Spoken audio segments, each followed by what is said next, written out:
नमस्ते बच्चों। आज आप सभी का संस्कृत लिंग व वचन परिचय कक्षा भाग 7 में स्वागत है। बच्चों, पिछली कक्षाओं में मैंने आपको लिंग परिचय दिया था, बहुत अच्छे से तीनों लिंगों के बारे में बताया था। आज की कक्षा में मैं आपको वचन के बारे में बताऊंगी। संस्कृत भाषा में 3 वचन होते हैं, एक वचन, द्विवचन और बहुवचन। अब ये वचन क्या है? जब संख्या के आधार पर हम संज्ञा और सर्वनाम शब्दों को अलग अलग करते हैं, तब हमारे ये 3 वचन बनते हैं। जैसे आप उदाहरण ले सकते हैं, अगर हमारे संज्ञा शब्द एक है, जैसे छात्र एक है, तो वो एक वचन में आएगा। अगर हम 2 छात्रों के बारे में बात कर रहे हैं तो वो द्विवचन में आएगा। और अगर हम 3 या 3 से अधिक छात्रों के बारे में बात कर रहे हैं तो वो बहुवचन में आएगा। ये बच्चों, मैंने आपके लिए ना एक टेबल बनाई है। इसमें तीनों लिंगों के साथ तीनों वचन कैसे चलेंगे, ये मैंने आपके लिए एक समरी बना दी है, जिससे आपको इसको याद करने में आसानी होगी। तो इस टेबल को समझ लेते हैं। लिंग हमारे 3 होते हैं, पुल्लिंग, स्त्रीलिंग, नपुंसकलिंग। इनमें मैंने पुल्लिंग आकारांत शब्द लिए हैं जिनके अंत में अ आता है।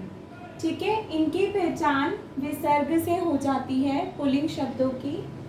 स्त्रीलिंग शब्दों मैंने आकारांत शब्द लिए हैं जिनके अंत में आ आता है और ये आ की मात्रा से इनकी पहचान होती है।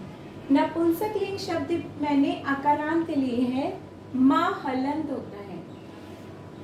अब हम चलते हैं एक वचन की ओर। एक वचन में पुल्लिंग शब्दों की पहचान क्या होती है कि शब्द होता है और उसके अंत में विसर्ग लगी होती है। जैसे छात्रः, तो छात्रः को देखकर हम ये पहचान सकते हैं कि देखिए इसके पीछे शब्द है, शब्द के आगे पीछे कोई मात्रा नहीं है, सिर्फ विसर्ग है। तो हम ये कह सकते हैं कि ये पुल्लिंग शब्द है और एक वचन है। ठीक है ना, इससे हमने पहचान लिया। अश्वः, अश्व मतलब घोड़ा।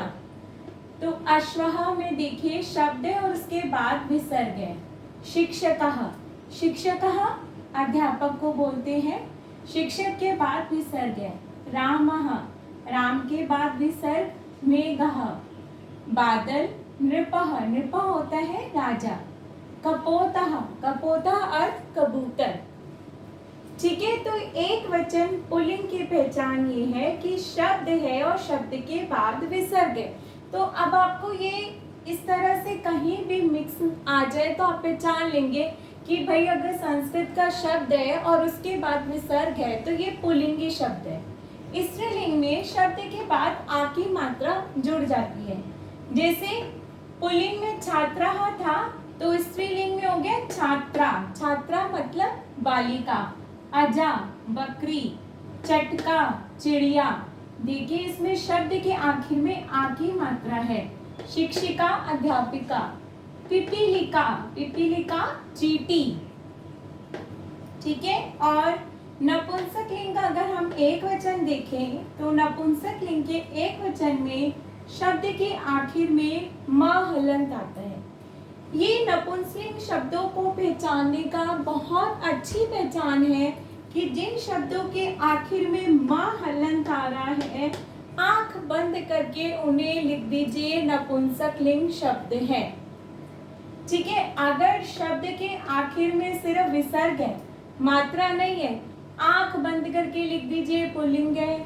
शब्द के आखिर में आ की मात्रा है, ये स्त्रीलिंग शब्द है। शब्द के आखिर में म हलंत है, ये नपुंसकलिंग शब्द है। जैसे वनम, भवनम, जलम, चित्रम, अन्नम। म हलन। वनम जंगल, भवनम भवन, जलम चित्रम, अन्नम अन्न। अब बढ़ते हम द्विवचन की तरफ, जहाँ पे हमारे संज्ञा शब्द 2 होंगे। अभी मैंने इस कक्षा में आपसे वचन में सिर्फ संज्ञा शब्द ही डिस्कस कर रही हूँ, सर्वनाम शब्द अगली कक्षा में बात करेंगे। देखिए पुल्लिंग में आ रही है सबसे पहले छात्रा का बन गया छात्रौ, औ की मात्रा लग गई, औ की मात्रा ऐसे लगती है ना। छात्रा का हो गया छात्रौ, अश्वः का अश्वौ, शिक्षका का शिक्षकौ, रामः का रामौ, मेघः का मेघौ, नृपः का नृपौ, कपोतः का कपोतौ। इसका अर्थ क्या हो गया? दो छात्र, दो घोड़े, दो अध्यापिकाएं, दो राम, दो बादल, दो राजा, दो कबूतर। तो औ की मात्रा लग गई। तो अब आप बड़े अच्छे से पहचान सकते हैं कि अगर औ की मात्रा लगी है तो ये पुल्लिंग शब्द है और द्विवचन है। पुल्लिंग शब्द है और द्विवचन है। कितना आसान है ना। अब आपको कोष्ठक में क्या होता है कि बच्चों एक्सरसाइज में दिया होता है कि इनमें से पुल्लिंग, स्त्रीलिंग और नपुंसकलिंग शब्द छांट के लिखो या फिर शब्दों को वचनों के अनुसार अलग करो, एक वचन, द्विवचन, बहुवचन। तो ये छोटी छोटी अगर पहचान आप याद कर लेंगे और थोड़ा सा अभ्यास कर लेंगे तो बड़ी आसानी से आप कर पाएंगे। स्त्रीलिंग शब्द में देख लेते हैं, द्विवचन में क्या होता है, ये ए की मात्रा लग जाती है, ठीक है। छोटे ए की मात्रा, छात्रे, अजय, चटके, शिक्षिके, पिपीलिके। दो छात्राएं, दो बकरियां, दो चिड़िया, दो शिक्षिका, दो चींटियां, ठीक है।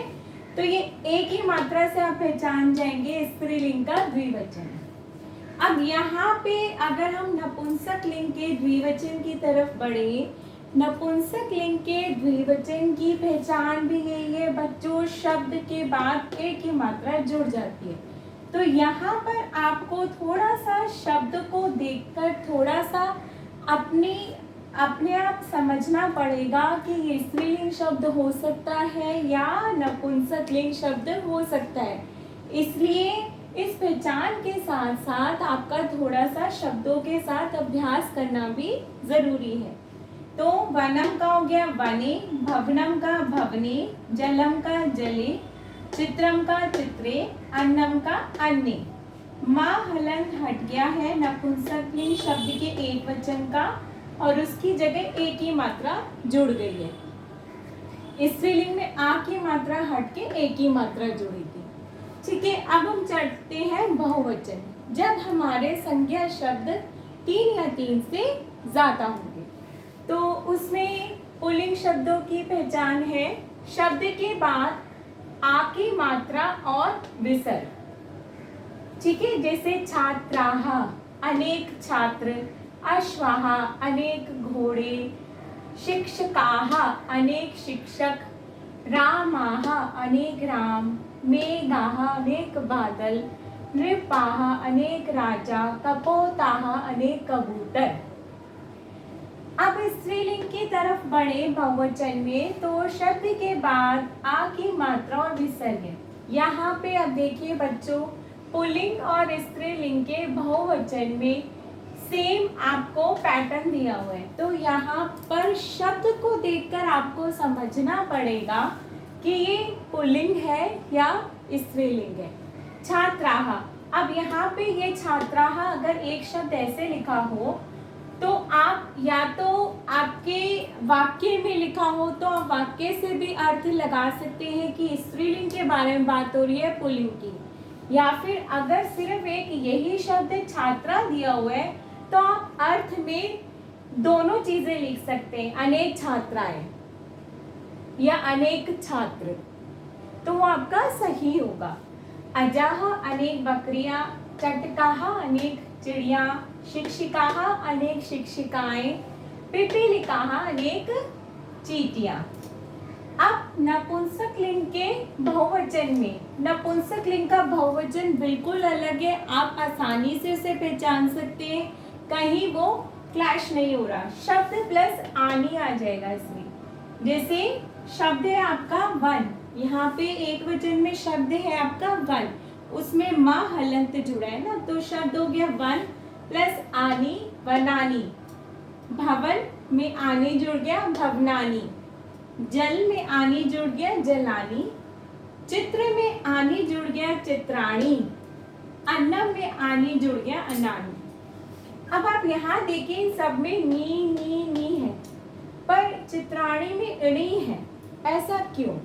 इसके लिए है कि अगर शब्द के अंत में या पूर्व में, अंत से जस्ट पूर्व में र हलंत या श हलन, मतलब र या षटकोण वाला श व्यंजन होंगे, तो जब हम बहुवचन करेंगे नपुंसक लिंग में तो नी की जगह नी होता है।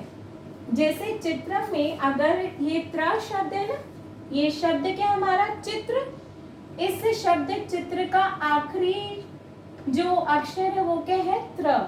त्र देखें तो हम मिलकर बनाए त और र से, तो र आया है, इसलिए जैसे कि मैंने आपको नोट में बताया र आया है, इसलिए यह चित्राणी इस तरह से लिखेंगे। इस तरह से लिखेंगे तो गलत हो जाएगा।